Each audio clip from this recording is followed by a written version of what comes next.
بسم اللہ الرحمن الرحیم۔ حضرت آدم علیہ السلام کی پیدائش کا واقعہ پارٹ 2۔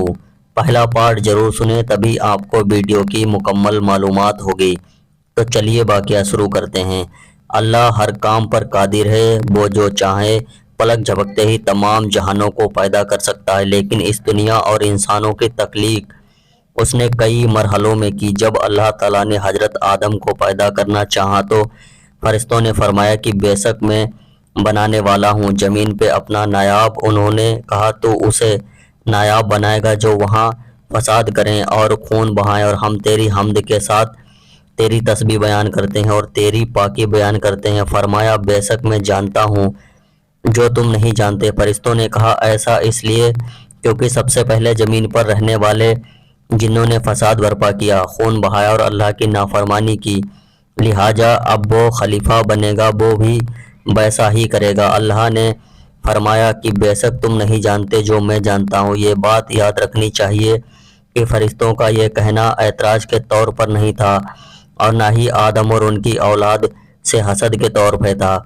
کیونکہ قرآن مجید کے مطابق فرشتے وہ بات نہیں کہتے جس کو کہنے یا پوچھنے کی اجازت نہ ہو۔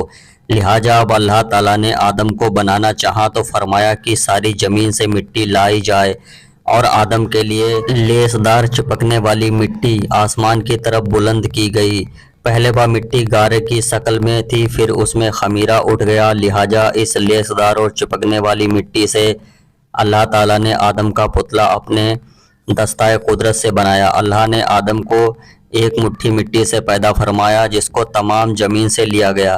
اس طرح کئی جگہ کی مٹی استعمال ہونے کی وجہ سے الگ الگ رنگ جیسے گورے، کالے یا سانولے، الگ الگ عادتیں جیسے خوش اخلاق، بد مزاج، اور الگ خصلتیں جیسے نیک اور بد کے ہوتے ہیں۔ ابن عباس رضی اللہ تعالیٰ عنہ سے روایت ہے کہ انسان کو 3 طرح کی مٹی سے پیدا کیا: سلسال، ہما، تین لابج۔ 3 لابج سے مراد ہے کہ بہترین اور عمدہ مٹی، ہما سے مراد ہے کیچڑ، اور سلسال سے مراد ہے ایسی مٹی جسے کوٹ کر باریک کیا گیا ہو، یعنی ایسی خشک اور کھنکھناتی ہو۔ علامہ ابن کثیر لکھتے ہیں کہ اللہ تعالیٰ نے فرشتوں کو مٹی لانے کا حکم دیا، وہ مٹی آسمانوں کی طرف سے لے آئی گئی، اور لیسدار مٹی 3 لاجب سے آدم کو بنایا گیا۔ اس سے پہلے بدبودار مٹی ہما کی شکل میں تھی۔ اسے پہلے تو خشک مٹی تراب تھی۔ ہم نے انسان کو سڑی ہوئی مٹی سے، سوکھے گارے سے بنایا۔ عرض یہ ہے کہ اللہ نے آدم کو اپنے دستے قدرت سے بنایا، پہلے مٹی کے گارے میں تبدیل کیا، پھر اس کو ملا کر گوندھا گیا، پھر آدم کا پتلا بنایا گیا اور اس کو 40 دن تک اسی طرح رہنے دیا۔ فرشتے اسے دیکھنے کے لیے آتے تھے۔ ابلیس بھی اپنے پیر سے اس پتلے کو ٹھوکر مارتا اور کہتا تو مجھ پر غالب آ گیا تو مجھے ہلکا کر دوں گا، اور اگر تو میرا حاکم بن گیا تو میں تیری نافرمانی کروں گا۔ اللہ تعالیٰ نے آدم کا پتلا بنایا اور اس کو 40 دن تک اسی طرح مٹی میں رہنے دیا۔ جب وہ مٹی بنا پکائے مضبوط ہو گئی اور خشک ٹھیکرے کی طرح آواز کرنے لگی، اور جب وہ پتلا پکا ہو گیا تو اللہ تعالیٰ نے اس میں روحیں پھونکنے کا ارادہ فرمایا۔ پتلے کو فرشتے کے سامنے پیش کر کے فرمایا کہ جب میں اس میں روح پھونک دوں تو تم اس کے سامنے سجدے میں گر جانا۔ ابن مسعود، ابن عباس اور دوسرے صحابہ اکرام کی روایت ہے کہ مطابق اللہ تعالیٰ نے جب آدم کے پتلے میں روح پھونکنا چاہی تو فرشتوں سے فرمایا جب میں اس میں روح پھونک دوں گا تو تم اس کے سامنے سجدے میں گر جانا۔